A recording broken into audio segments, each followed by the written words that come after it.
I'm CA Harshita Rizwani from HR Institute of Studies. This video is specifically for students of Swaminarayan. Okay, today we'll be taking chapter 2, Science Standard 8, Microorganisms. Okay, to start with, how do we catch diseases? हमको बीमारियां कैसे हो जाती है? How do we catch disease? हमको बीमारियां इसलिए हो जाती है क्योंकि जो आजू बाजू एनवायरमेंट में जर्म्स होते हैं उनके कारण. Clear? How do we catch disease? We catch diseases because of the germs in our environment. अपने एनवायरमेंट में जो जर्म्स होते हैं उस रीजन से कारण हमको बहुत इजीली बीमारियां हो जाती है. ठीक है, अब लिविंग ऑर्गेनिजम्स में जैसे प्लांट हो गया, एनिमल हो गए, ह्यूमन बीइंग, उनको हम देख सकते हैं. लिविंग ऑर्गेनिजम्स में जो प्लांट हो गए, एनिमल, जो ह्यूमन बीइंग, उनको तो हम देख सकते हैं ना. लेकिन कुछ ऐसे भी लिविंग ऑर्गेनिजम्स है जिनको हम अपनी नेकेड आई से देख नहीं सकते. नेकेड आईज मतलब विदाउट यूजिंग माइक्रोस्कोप. ठीक है, नॉर्मल जो अभी आईज है उससे अपन नहीं देख सकते, कुछ इंस्ट्रूमेंट लगाना पड़ता है वो लिविंग ऑर्गेनिजम्स को देखने के लिए. ठीक है, तो ऐसे जो ऑर्गेनिजम्स होते, ऐसे जो लिविंग ऑर्गेनिजम्स होते जो अपनी नेकेड आई से नहीं देखे जाते, उसको बोलते हैं माइक्रो ऑर्गेनिजम्स या तो माइक्रो. क्लियर?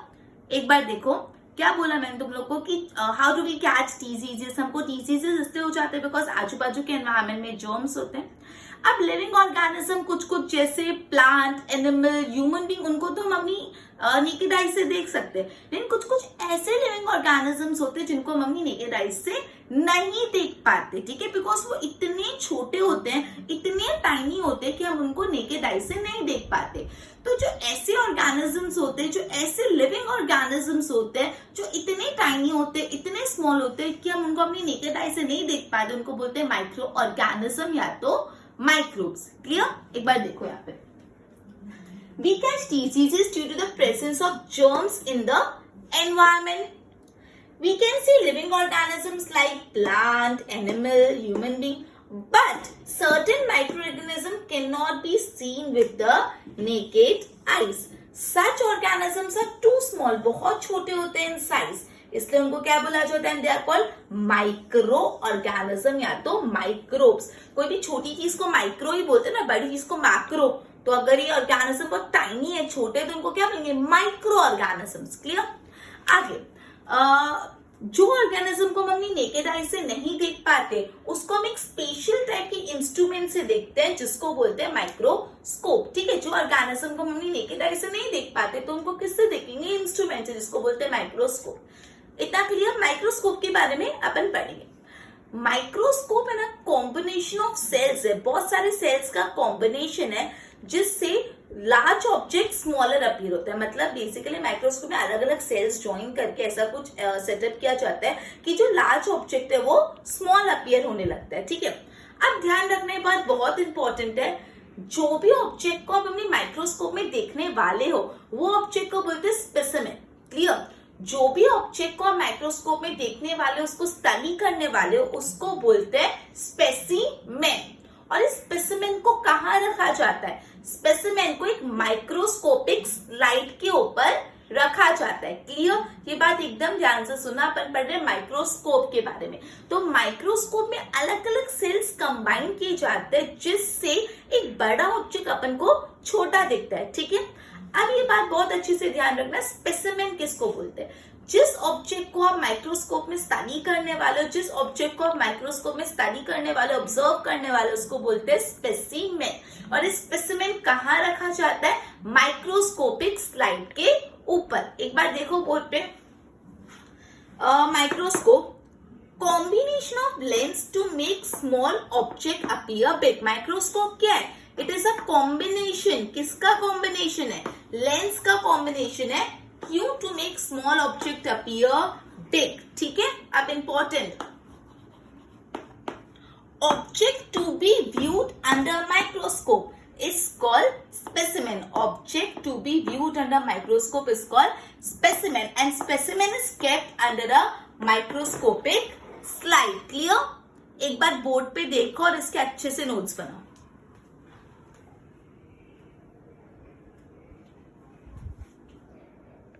ओके, अभी अपन ने ऐसा पढ़ा कि जिस भी ऑब्जेक्ट को आप स्टडी कर रहे हो उसको बोलते हैं स्पेसिमेन. स्पेसिमेन को रखा जाता है स्लाइड पे, माइक्रोस्कोपिक स्लाइड पे।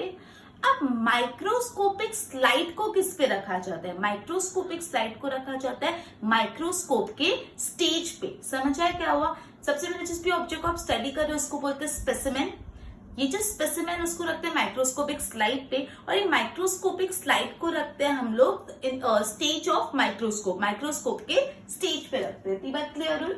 उसके बाद ये जो स्पेसिमेन है ना, उसको एक ग्लास के पीस से कवर करना पड़ता है। जो भी स्पेसिमेन होता है, जिस भी ऑब्जेक्ट को आप स्टडी कर रहे हो, जो स्पेसिमेन है उसको एक पतले से ग्लास के पीस से कवर करना पड़ता है। और वो जो ग्लास का पीस जिससे आप स्पेसिमेन को कवर कर रहे हो उसको क्या बोलते हैं? Cover slip. क्या बोलते हैं? Cover slip. क्लियर? उसके बाद जो माइक्रोस्कोप का लेंस है ना, वो आप एडजस्ट करोगे अकॉर्डिंगली, जिससे आप ऑब्जेक्ट को क्लियरली देख पाओ थ्रू आई पीस। ऊपर आई पीस होता है जिससे आप ऑब्जेक्ट को देखते हो, लेंस को थोड़ा बहुत एडजस्ट करोगे जिससे ऑब्जेक्ट क्लियरली दिखे। ठीक है, एक और बात, अपन ये पढ़ा जिस ऑब्जेक्ट को अपन स्टडी करते हैं माइक्रोस्कोप में उसको क्या बोलते हैं? स्पेसिमेन। स्पेसिमेन को कहाँ रखते हैं? माइक्रोस्कोपिक स्लाइड पे। माइक्रोस्कोपिक स्लाइड को कहाँ रखते हैं? स्टेज ऑफ माइक्रोस्कोप पे। तीसरी बात। चौथी बात, जो भी स्पेसिमेन है उसको एक थिन पीस ऑफ ग्लास से कवर करके रखना पड़ता है, और जिस थिन पीस ऑफ ग्लास से स्पेसिमेन कवर होता है उसको बोलते हैं कवर स्लिप। उसके बाद लेंस को थोड़ा बहुत एडजस्ट करो जिससे आपको जो स्पेसिमेन है क्लियरली दिख पाए through the eyepiece. Eyepiece में से जिससे अपन देखते हैं। क्लियर? एक बार देखो यहाँ पे क्या बोला है? Microscopic slide is kept on the stage of microscope. Microscope के स्टेज पे माइक्रोस्कोपिक स्लाइड रखी है। उसके बाद बोला cover specimen with a thin piece of glass known as cover slip. जो भी स्पेसिमेन है उसको पतले से पीस ऑफ ग्लास से कवर करो, known as cover slip. Lens of microscope is adjusted so microorganism on the slide can be easily seen through the eyepiece. ठीक है? अब नेक्स्ट क्वेश्चन ये अराइज होता है कि स्पेसिमेन को कवर स्लिप से कवर करना ही क्यों है? जो स्पेसिमेन है उसको कवर स्लिप से कवर करना ही क्यों है? तो इसका दो रीजन है। मेन एक रीजन ये कि जो भी स्पेसिमेन है ना उसकी जो थिकनेस है ना इवन रहे। अगर आप स्पेसिमेन के ऊपर एक ग्लास की स्लाइड डाल दोगे तो वो थिकनेस उसकी इवन रहेगी, कहीं से ज्यादा थिक, कहीं से कम थिन, कहीं से मीडियम, ऐसे अनइवन नहीं हो जाएगी। थिकनेस कैसी रहेगी? इवन रहेगी, बिकॉज आपने यहाँ पे स्पेसिमेन रखा, स्पेसिमेन के ऊपर ग्लास स्लाइड रख दिया, तो जो उसकी थिकनेस कैसी रहेगी? इवन रहेगी, अनइवन नहीं रहेगी। दूसरी बात, जो माइक्रोस्कोपिक ये जो to protect the objective lens of microscope from contacting the specimen, मतलब जो माइक्रोस्कोप का लेंस है वो डायरेक्टली स्पेसिमेन को टच नहीं हो, इसलिए जो माइक्रोस्कोप का लेंस है वो डायरेक्टली स्पेसिमेन को टच नहीं हो, इसलिए ऊपर क्या रख देते हैं? कवर स्लिप रख देते हैं। ठीक है, इंपॉर्टेंट है, वापस सुनो। क्या क्वेश्चन है कि स्पेसिमेन को कवर स्लिप से कवर क्यों करना है? तो इसके मेजर दो रीजन है। पहला, जो भी स्पेसिमेन है वो इवनली थिक रहे, कहीं से ज्यादा थिक, कहीं से कम थिन, ऐसा नहीं हो, इवन हो, प्रॉपरली इवनली थिन हो। ठीक है, जैसे लिक्विड्स को भी अगर ऑब्जर्व करना है तो अगर आप उसमें नहीं रखोगे तो वो अनइवन हो जाएगा, तो उसको कवर स्लिप से कवर करके इवन करो। दूसरा, जो माइक्रोस्कोप का लेंस है वो डायरेक्टली स्पेसिमेन के कांटेक्ट में नहीं है, इसलिए बीच में क्या डाल देते हैं? Cover slip. क्लियर? नेक्स्ट, ये जो माइक्रो ऑर्गेनिजम्स को पढ़ते हैं, ये जो माइक्रो ऑर्गेनिज्म को स्टडी करते हैं, उस ब्रांच को बोलते हैं माइक्रोबायोलॉजी। ये जो ब्रांच है for the study of micro organism study करने को क्या बोलते हैं? माइक्रोबायोलॉजी। और जो लोग, जो पीपल इसको स्टडी करते हैं उसको क्या बोलते हैं? माइक्रोबायोलॉजिस्ट। ठीक है, माइक्रोबायोलॉजिस्ट। क्लियर? क्या बोला मैंने अभी? जो भी जो स्टडी ऑफ माइक्रो ऑर्गेनिज्म उसको बोलते हैं माइक्रोबायोलॉजी, और जो लोग इसको स्टडी करते हैं उसको बोलते हैं माइक्रोबायोलॉजिस्ट। एक बार वापस देखो यहाँ पे, why we use cover slip to cover the specimen. पहला reason, to maintain the even thickness. Thickness कैसी होनी चाहिए? इवन, अनइवन नहीं हो जानी चाहिए, थिकनेस इवन होनी चाहिए। To protect the objective lens of the microscope, जो माइक्रोस्कोप का लेंस है, फ्रॉम कंटैक्टिंग द स्पेसिमेन। बोला है कि जो माइक्रोस्कोप का लेंस है वो डायरेक्टली स्पेसिमेन को कंटैक्ट नहीं करे, इसलिए। Next, study of micro organism is called microbiology. ठीक है, जो माइक्रो ऑर्गेनिज्म की स्टडीज को microbiology. People who study microorganism are called microbiologist. Clear इतना? एक बार बोर्ड पे देख के इसके नोट्स बना दो। ओके, अब अपन एक एक्टिविटी पढ़ने वाले हैं। वो एक्टिविटी में अपन को क्या करना है, पॉन्ड वाटर लेना है। पॉन्ड वाटर को माइक्रोस्कोप में ऑब्जर्व करो। पॉन्ड वाटर को माइक्रोस्कोप में ऑब्जर्व करोगे तो आपको उसमें माइक्रो ऑर्गेनिजम्स दिखेंगे। बस इतना ही एक्टिविटी, इसमें बहुत ज्यादा डिटेलिंग नहीं है। सिंपल पॉन्ड वाटर को माइक्रोस्कोप में ऑब्जर्व करो, उसके अंदर क्या आता है कि माइक्रो ऑर्गेनिजम्स। ठीक है, अब अपन पढ़ने वाले फीचर्स ऑफ माइक्रो ऑर्गेनिज्म। ये जो अपन कब से पढ़ रहे हैं, माइक्रो ऑर्गेनिज्म जो टाइनी ऑब्जेक्ट्स होते हैं, टाइनी ऑर्गेनिजम्स होते हैं जो नेकेड आई से नहीं देखे जा सकते, उनको माइक्रोब्स या माइक्रो ऑर्गेनिज्म बोलते हैं। अब हम उनके फीचर्स पढ़ने वाले। पहला फीचर है माइक्रो ऑर्गेनिज्म हर जगह होते हैं, एवरीवेयर। यूजुअली जो ब्रेड होता है, मॉइस्ट ब्रेड, एकदम गीली हो जाती है ब्रेड, मॉइस्चर ब्रेड हो जाती है, उस पर फाउंड किया जाता है। स्टेल फूड पे फाउंड किया जाता है। फिर डिकेइंग फ्लावर्स, अगर फ्लावर्स सड़ जाते हैं तो उस पे फाइंड किया जाता है। दूसरी बात बोली, माइक्रो ऑर्गेनिजम्स हर एनवायरमेंट में होते हैं, मतलब एक्सट्रीम एनवायरमेंट में होते हैं। अगर टू हॉट, टू कोल्ड, बहुत गर्मी, बहुत ठंडी, सब में माइक्रो ऑर्गेनिजम्स प्रेजेंट होते हैं।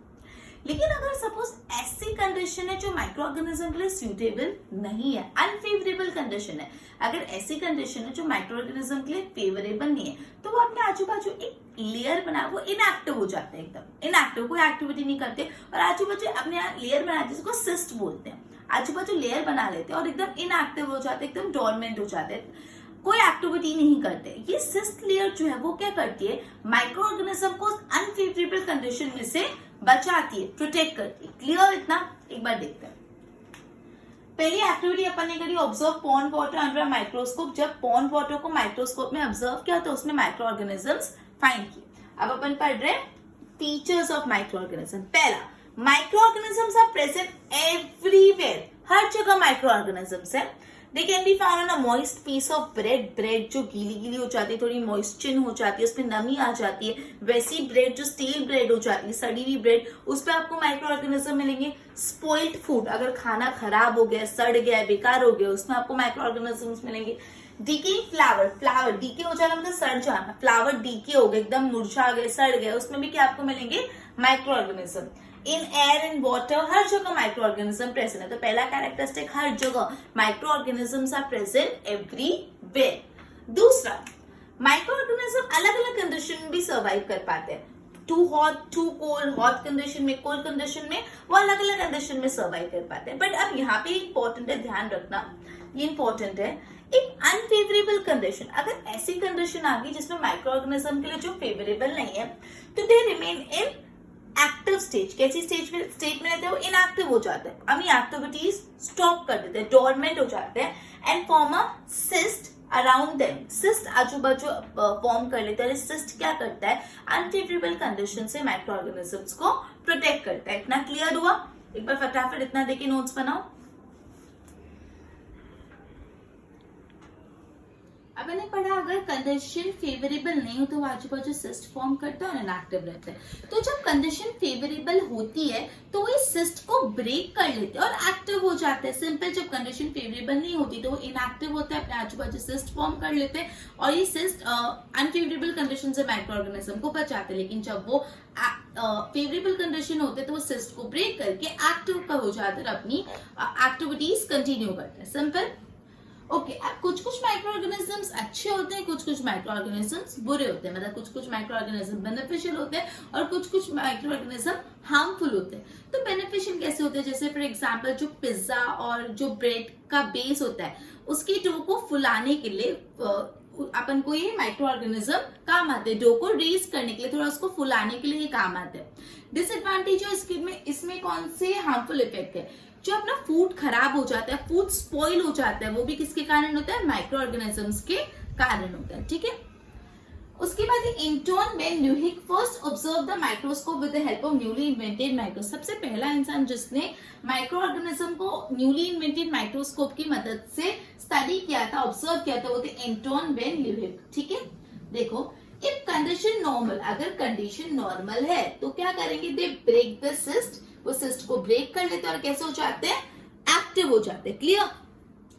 अब माइक्रो ऑर्गेनिज्म थोड़े बेनिफिशियल होते हैं, थोड़े हार्मफुल होते हैं। बेनिफिशियल क्या करते हैं, raising dough to make bread and pizza base. Bread और पिज्जा का बेस बनाने के लिए जो डो को रेस करने का काम होता है, उसको थोड़ा फुलाने का काम होता है, वो करते हैं। डिसएडवांटेज क्या, पूरे जो फूड को स्पॉइल करने का काम होता है, फूड जो खराब हो जाता है वो भी किसके कारण, जो सड़ जाता है फूड वो भी किसके कारण होता है, माइक्रो ऑर्गेनिज्म के कारण।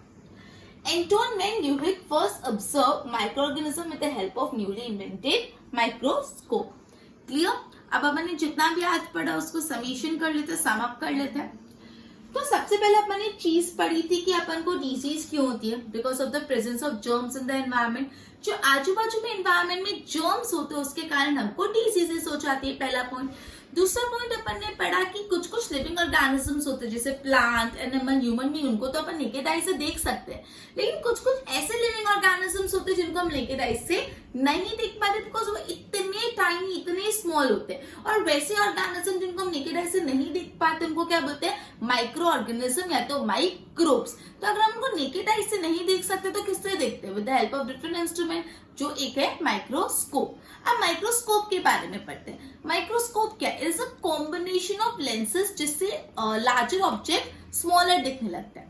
उसके बाद अपन को पढ़ना है स्पेसिमेन किसको बोलते हैं। स्पेसिमेन वो ऑब्जेक्ट होता है जिसको माइक्रोस्कोप में अपन स्टडी करने वाले, जिसको माइक्रोस्कोप में अपन स्टडी करने वाले उसको बोलते हैं स्पेसिमेन। और स्पेसिमेन को कहाँ रखते हैं, माइक्रोस्कोपिक स्लाइड पे। और माइक्रोस्कोपिक स्लाइड को कहाँ पे रखते हैं, स्टेज ऑफ माइक्रोस्कोप पे। उसके बाद अपन पढ़ेंगे कवर स्लिप क्या होता है। कवर स्लिप क्या होता है, माइक्रोस्कोप के ऊपर एक पतली सी थिन ग्लास का एक पीस लगा देते हैं, कवर कर देते हैं उसको कवर स्लिप बोलते हैं। क्यों कवर स्लिप लगाई जाती है, कवर स्लिप इसलिए लगाई जाती है जिससे जो उसकी सरफेस हो वो इवन हो, उबड़ खाबड़ नहीं हो जाए, अनइवन नहीं हो जाए। और जो माइक्रोस्कोप का लेंस है वो डायरेक्टली स्पेसिमेन के कांटेक्ट में नहीं है। ओके, उसके बाद है जो ये स्टडी है माइक्रो ऑर्गेनिजम्स की, उसको क्या बोलते हैं, माइक्रोबायोलॉजी। और जो पर्सन इसको स्टडी करते हैं उसको क्या बोलते हैं, माइक्रोबायोलॉजिस्ट। ठीक है, अब अपन पढ़ने वाले last features of micro organism. पहला, माइक्रो ऑर्गेनिज्म एवरीवेयर है, वो स्टेल फूड पे, मॉइस्चर, ब्रेड पे, इन सब जगह फाउंड किए जाते हैं। उसके बाद अपन ये पढ़ेंगे कि जो माइक्रो ऑर्गेनिजम्स हर कंडीशन में रहते हैं, फेवरेबल, अनफेवरेबल। अगर अनफेवरेबल कंडीशन होती है तो वो क्या फॉर्म करते हैं, सिस्ट फॉर्म कर देते हैं आजू बाजू और इनएक्टिव हो जाते हैं। और जैसी कंडीशन फेवरेबल हो जाती है, सिस्ट को ब्रेक करके वो अगेन एक्टिव हो जाता है। ठीक है, अब कुछ कुछ माइक्रो ऑर्गेनिज्म बेनिफिशियल है और कुछ कुछ माइक्रो ऑर्गेनिज्म हार्मफुल है। ठीक है, माइक्रो ऑर्गेनिज्म बेनिफिशियल जो डो रेस करने में मदद करते हैं, हार्मफुल जो फूड को स्पॉइल कर लेते हैं। और लास्ट में अपन ने पढ़ा कि किसने ये इन्वेंट किया, सबसे पहले ऑब्जर्व किया माइक्रोस्कोप को अंडर माइक्रोस्कोप। ठीक है, एक बार ये देखो, सबसे पहले लेट्स रिवाइज में डिजीज बिकॉज ऑफ जर्म्स होते हैं, living organism, human, animal, plant को देख सकते हैं। जो लिविंग ऑर्गेनिज्म टू स्मॉल होते हैं जिनको हम नेकेड आई से नहीं देख सकते उसको माइक्रो ऑर्गेनिज्म बोलते हैं। फिर अपन ने पढ़ा माइक्रोस्कोप क्या होता है, कॉम्बिनेशन ऑफ लेंस। स्पेसिमेन क्या होता है, जिस भी ऑब्जेक्ट को स्टडी करने वाले हैं। उसके बाद स्पेसिमेन को कहाँ रखा जाता है, माइक्रोस्कोपिक स्लाइड पे। माइक्रोस्कोपिक स्लाइड को कहाँ रखा जाता है, स्टेज ऑफ माइक्रो ऑर्गेनिज्म पे। अब स्पेसिमेन को एक थिन पीस ऑफ ग्लास से कवर करते हैं, उसको बोलते हैं कवर स्लिप। उसके बाद ये जो स्टडी है माइक्रो ऑर्गेनिजम्स की उसको बोलते हैं माइक्रोबायोलॉजी। और जो लोग इसको, जो पर्सन ये स्टडी करते हैं उसको बोलते हैं माइक्रोबायोलॉजिस्ट। फीचर्स में सबसे पहले माइक्रो ऑर्गेनिज्म हर जगह है, फेवरेबल कंडीशन में भी एग्जिस्ट करते हैं, अनफेवरेबल कंडीशन में भी एग्जिस्ट करते हैं। और कुछ कुछ माइक्रो ऑर्गेनिज्म बेनिफिशियल होते हैं, कुछ कुछ माइक्रो ऑर्गेनिज्म हार्मफुल होते हैं। ठीक है, तो आज जो इतना अपन ने कंप्लीट किया इसको नोट्स बना लो फाइनल।